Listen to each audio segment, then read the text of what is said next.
अक्सर समाज में बोला जाता है कि तुम्हें तो शादी भी करनी है या तुम्हें तो ये भी करना पड़ेगा वो भी करना पड़ेगा, क्योंकि समाज में ये चीज होती है, समाज के हिसाब से चलना पड़ता है, लोगों के हिसाब से चलना पड़ता है। लोग ये बोलते हैं अगर तुमने ये नहीं किया तो लोग क्या बोलेंगे, आसपास के लोग क्या कहेंगे।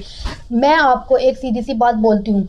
आप पिछले 10 साल का या आप पिछले 5 साल का या फिर आप 1 साल 2 साल का ही आप इस चीज को ऑब्जर्व करो, एनालाइज करो। पीछे 5 साल चले जाओ या 1 साल 2 साल चले जाओ और देखो कि आपकी लाइफ में किसका कितना कंट्रीब्यूशन हो। वाकई में दुनिया का कंट्रीब्यूशन है नहीं है, समाज का है नहीं है, रिलेटिव्स का है नहीं है, दोस्तों का कितना कंट्रीब्यूशन है, या खास तौर से आपके जो आसपास के लोग हैं या आपके जो घर में भी लोग हैं उनका आपकी लाइफ में कितना कंट्रीब्यूशन है।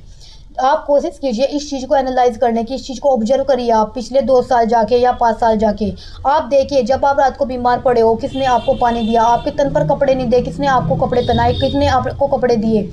आपको मन नहीं कर रहा था खाने का तब भी आपको जबरदस्ती किसने खाना खिलाया। आपके पास पैसे नहीं थे तो आपको पैसों से हेल्प किसने की।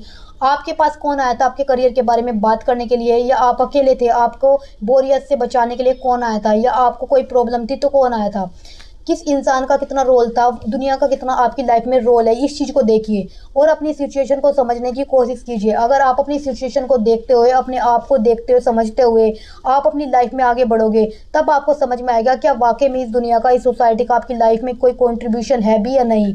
या सिर्फ लोगों की बातों में आकर ये फैसला कर रहे हो कि लोग क्या बोलेंगे मैं ये चीज़ छोड़ देता हूँ, या लोग ये बोलेंगे मैं ये चीज़ कर लेता हूँ, या मैं शादी कर लेता हूँ। कभी आपने देखा है कि जो लोग आपको शादी करने की सलाह देते हैं उन लोगों ने आपकी शादी में पैसा लगाया है, ज्वेलरी बनवाई है कभी किसी की शादी में, या फिर उन लोगों ने जिसे सलाह दी थी कि शादी कर लो उसके बाद जो प्रॉब्लम हुई उसे फेस किया। काफ़ी सारी ऐसे लोग हैं जिनके डिवोर्स हो चुके हैं या जो विडो हो चुकी हैं, उनसे पहले काफ़ी सलाह दी गई होगी शादी कर लो, लेकिन वो लोग नज़र नहीं आए होंगे जब वो स्ट्रगल कर रही होती हैं।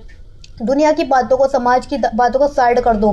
तुम क्या चाहती हो, तुम क्या सोचती हो, तुम्हारी लाइफ कैसी है, तुम खुश हो नहीं हो, वाकई में आप शादी करना चाहती हो या वाकई में आपके फैसले या आपके कोई और लाइफ को लेकर कोई प्लान्स है, इस चीज़ को देखिए। आप दुनिया को छोड़िए, आप अपने बारे में सोचिए, अपनी खुद की वैल्यू कीजिए, खुद से प्यार कीजिए। आप आपके लिए सबसे ज़्यादा मैटर करती हो, आपके लिए आप मैटर करोगी तभी चीज़ें सोल्व होती हैं। दुनिया की सोचोगी, दुनिया कभी भी किसी की सगी नहीं हुई है। जब आपके पास पैसा होता है, आपका शरीर काम का होता है या आप दुनिया के काम आती हैं, तभी दुनिया आपके बारे में सोचती है, अन्यथा दुनिया कुछ भी नहीं है, ये इन्फिनाइट है। इसलिए कोशिश कीजिए, इससे दूरी बनाकर रखिए, अपने आप पर फोकस कीजिए, अपनी हेल्थ पर फोकस कीजिए। आने वाले टाइम में आपके पास खुद का पैसा, खुद की हेल्थ और आपके लिए आप इंपॉर्टेंट होंगे। लोग आएंगे जाएंगे लेकिन आपके पास कोई नहीं ठहरेगा।